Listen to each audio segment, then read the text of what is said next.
Good morning बच्चों। मैं आपकी मैम अष्टा त्रिपाठी। आपको पिछले वीडियो में बताया था कि आपका जो सिलेबस है वो कैसे बटा हुआ है और आपको सारे खंड बताए गए थे कि कौन से खंड में कैसे कैसे चैप्टर हैं, आपको किस प्रकार उसे उन्हें पढ़ना है। और आपको ये भी बताया था कि आपको नेक्स्ट वीडियो में आपकी क्लासेस शुरू होंगी। तो आज आपका जो पहला चैप्टर है बच्चों वो है स्वास्थ्य रक्षा। स्वास्थ्य, इस विषय पर सभी बात करते हैं। स्वास्थ्य होता क्या है ये आपको मैं बताऊंगी। स्वास्थ्य का अर्थ हेल्थ, अच्छा स्वास्थ्य क्या होता है,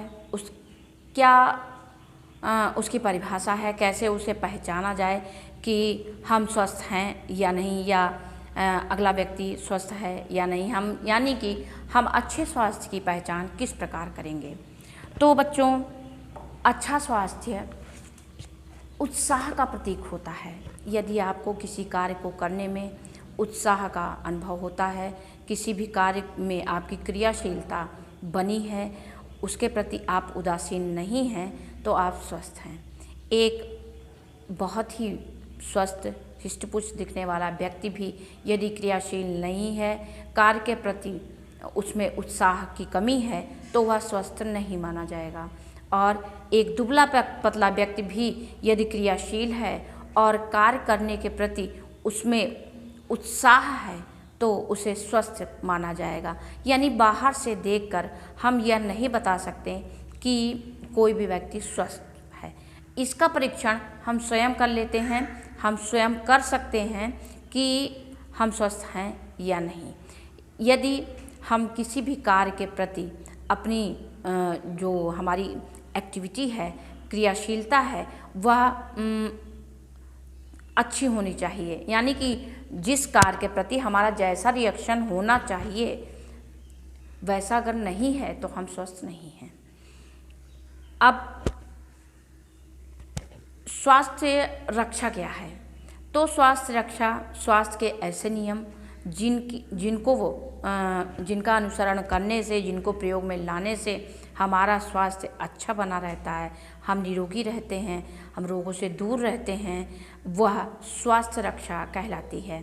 ऐसे बहुत से नियम हैं जिन्हें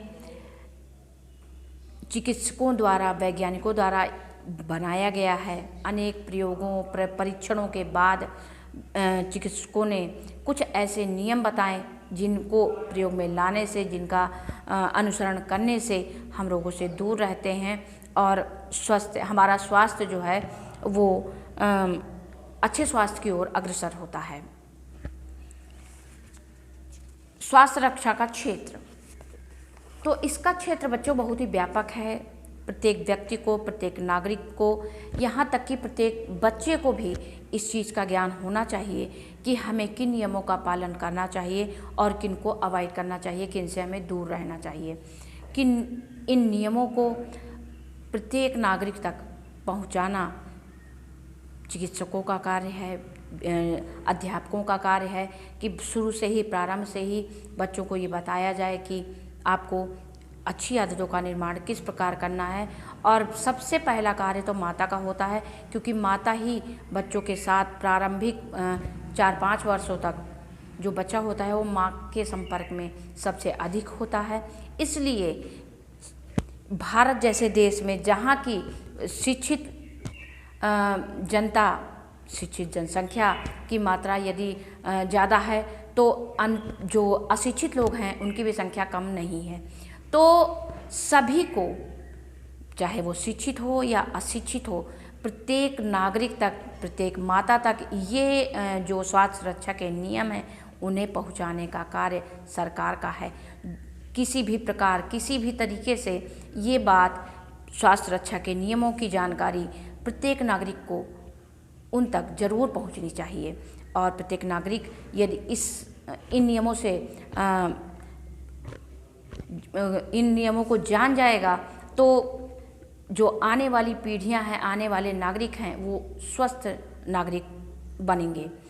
अब बच्चों, अगला जो आपका पॉइंट है वो है स्वास्थ्य रक्षा के उपाय। तो स्वास्थ्य रक्षा के कौन कौन से उपाय हैं जिन्हें करने से हम स्वस्थ रहेंगे, हमारा स्वयं का स्वास्थ्य और हम दूसरों के भी स्वास्थ्य को प्रभावित नहीं करेंगे। तो पहला है पौष्टिक व संतुलित भोजन ग्रहण करना, यानी कि कुछ भी किसी भी आहार को खा लेना ही भोजन नहीं होता। हमारे भोजन में सभी पोषक तत्व यानी प्रोटीन, विटामिन, खनिज लवण, वसा, जल, ये सभी तत्व पर्याप्त मात्रा में उपस्थित होनी चाहिए। वही आहार संतुलित आहार कहलाता है। यानी संतुलित आहार वो आहार है जिसमें हमारे शरीर के लिए आवश्यक सभी पोषक तत्व पर्याप्त मात्रा में उपस्थित हों। यानी कि हमें सदैव संतुलित आहार ग्रहण करना चाहिए। और बच्चों, दूसरा पॉइंट है शुद्ध जल और वायु का सेवन। यानी कि हमें जल और वायु दोनों का विशेष ध्यान रखना चाहिए। जल को, शुद्ध जल का सेवन करना चाहिए। पीने में, नहाने में, खाने में, कपड़े धोने में, किसी भी प्रकार में हमें अशुद्ध जल का सेवन नहीं करना चाहिए। इसी प्रकार हमें शुद्ध वायु में वातावरण को शुद्ध बनाए रखना चाहिए। शुद्ध वायु उत्पन्न तो की नहीं जाएगी, हमें वातावरण पर विशेष ध्यान रखना होगा। यानी कि हमें आसपास का जो पर्यावरण है उसे हम जितना अधिक साफ स्वच्छ रखेंगे, हमें उतनी ही शुद्ध वायु प्राप्त होगी। इसके अतिरिक्त सुबह सुबह उठकर बाहर टहलने से, मॉर्निंग का समय, उस समय थोड़ा बाहर जो पर्यावरण है वो साफ रहता है, क्योंकि यातायात के साधन कम होते हैं, ध्वनि प्रदूषण कम होता है। यानी कि उस समय पर्यावरण काफ़ी मात्रा में शुद्ध होता है। तो सुबह का टहलना वो स्वास्थ्य के लिए बहुत ही अच्छा होता है। और अगला पॉइंट है बच्चों, नियमित व्यायाम करना। तो व्यायाम सभी आयु वर्ग के बच्चों के लिए, बड़ों के लिए, बुजुर्गों के लिए, सभी के लिए अत्यंत आवश्यक है। लेकिन ये सभी आयु वर्ग के बच्चों के लिए, बड़ों के लिए या वृद्धों के लिए व्यायाम की जो समय सीमा होती है वो अलग अलग होती है। सबकी जो कठोरता होती है वो भी अलग अलग होती है। यानी सबका व्यायाम अलग अलग होता है। वृद्धों के लिए सुबह शाम टहल लेना ही व्यायाम है। बच्चों के लिए, जो बच्चे बहुत छोटे होते हैं, देखिए बिस्तर पर बराबर हाथ पैर चलाते रहते हैं, उनके लिए यही व्यायाम है। और छोटे बच्चे हैं वो इतना खेलते हैं दिन भर, उनका यही व्यायाम है। लेकिन और बड़े बालक वो दिन भर खेलते हैं, उनका व्यायाम हो जाता है। लेकिन और अधिक, यानी आप कार्य करते हैं, ऑफिस में कार्य करते हैं या कहीं और कार्य करते हैं, तो आप लगातार बैठे रहते हैं, तो आपको व्यायाम की आवश्यकता है। यानी कि लगातार बैठे रहना भी बीमारी का कारण बन सकती है, या लगातार खड़े रहना, या लगातार बहुत अधिक धूप में खड़े रहना, बाहर बहुत अधिक मेहनत का कार्य करना। तो अपने शरीर को एक्टिव बनाए रखने के लिए हमें कुछ अपने अनुसार, अपनी आयु वर्ग के अनुसार, अपनी जो क्रियाकलाप है, अपनी क्रियाशैली के अनुसार हमें व्यायाम करना चाहिए, जिससे हम रोगों से मुक्त रहें, एक्टिव बने रहें। इसके बाद का है बच्चों, अगला जो स्वास्थ्य रक्षा का जो नियम है वह है अधिक मसाले युक्त भोजन का त्याग।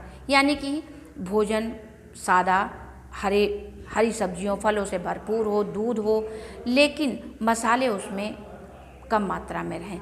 मसालों का अधिक सेवन कई प्रकार की बीमारियों को जन्म देता है। अगला है शारीरिक स्वच्छता। बच्चों, यह सबसे इम्पॉर्टेंट चीज़ है। आप बहुत अच्छा भोजन कर रहे हैं, व्यायाम कर रहे हैं, सारे कार्य कर रहे हैं, शुद्ध वायु ले रहे हैं, शुद्ध वातावरण में रह रहे हैं, शुद्ध जल का सेवन कर रहे हैं, लेकिन यदि आप शारीरिक स्वच्छता का ध्यान नहीं रखते हैं तो आप स्वयं भी बीमार होंगे और आप दूसरों को भी इफ़ेक्ट करेंगे, आप दूसरों को भी इससे प्रभावित कर सकते हैं। तो शारीरिक स्वच्छता का विशेष ध्यान रखना चाहिए।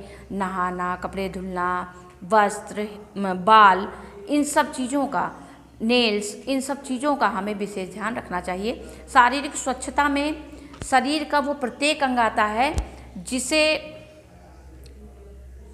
आप बाहरी रूप से आप देख रहे हैं, जो बाहर से ज़्यादा इफेक्टिव होता है, धूल, मिट्टी, कण, ये हमें ज़्यादा प्रभावित करती हैं। हमें उन सभी अंगों का विशेष ध्यान रखना चाहिए। वस्त्र साफ़ सुथरे पहनने चाहिए, रुमाल साफ़ सुथरा यूज करना चाहिए, टॉवेल साफ़ सुथरी यूज करनी चाहिए, कभी भी दूसरे का तौलिया नहीं यूज करना चाहिए, दूसरे की रुमाल नहीं यूज करनी चाहिए। कोशिश तो ये भी करनी चाहिए कि हमें दूसरे का साबुन भी यूज नहीं करना चाहिए। तो हम इन चीज़ों का ध्यान रखेंगे तो हम रोगों से दूर बने रहेंगे, उत्तम स्वास्थ्य की ओर अग्रसर रहेंगे। इसके बाद है बच्चों मादक पदार्थों के सेवन से बचना, यानी कि हमें मादक पदार्थों से, शराब और भी धूम्रपान आदि से दूर रहना चाहिए। ये भी विभिन्न प्रकार की बीमारियों का कारण बनते हैं और हम स्वयं तो बीमार होते ही हैं और हम दूसरों के भी स्वास्थ्य को इन कारणों से प्रभावित करते हैं। अगला है बच्चों अच्छी आदतें डालना। अच्छी आदतों में अब अच्छी आदतें कौन सी होती हैं? अच्छी आदतों का मतलब सुबह समय से उठना, रात को समय से सो जाना, व्यायाम करना, ये सारी आदतें अच्छी आदतें। साफ सफाई से रहना, गंदगी नहीं फैलाना, पर्यावरण को दूषित नहीं करना, ये सारी अच्छी आदतें हैं जिन्हें हम इनका अनुसरण करने से, इनको फॉलो करने से हम रोगों से दूर रहेंगे, उत्तम स्वास्थ्य की ओर अग्रसर रहेंगे। और आपका अगला पॉइंट है प्रसन्न रहना। अच्छे स्वास्थ्य का सबसे बड़ा जो कारण है वो ये भी है, या यूँ कहें कि अच्छे स्वास्थ्य का जो परिचारक है वो यही है कि आप बहुत स्वस्थ, मोटे हैं, स्वस्थ हैं, लंबे चौड़े हैं, सब कुछ हैं, लेकिन आपके चेहरे पे हमेशा उदासीनता रहती है, तो ये भी अच्छे स्वास्थ्य का परिचारक नहीं है। यानी मुख पर प्रसन्नता दिखाई देनी चाहिए, तो वो अच्छे स्वास्थ्य का परिचारक होता है। तो बच्चों आज आपको स्वास्थ्य के विषय में बताया, स्वास्थ्य का, अच्छे स्वास्थ्य के नियम बताए, अच्छे स्वास्थ्य का जो स्वरूप है वो बताया, इसका क्षेत्र बताया। और अब अगले वीडियो में आपको इसके आगे के पॉइंट्स पढ़ाऊँगी। आज के लिए बस इतना ही। Thank you.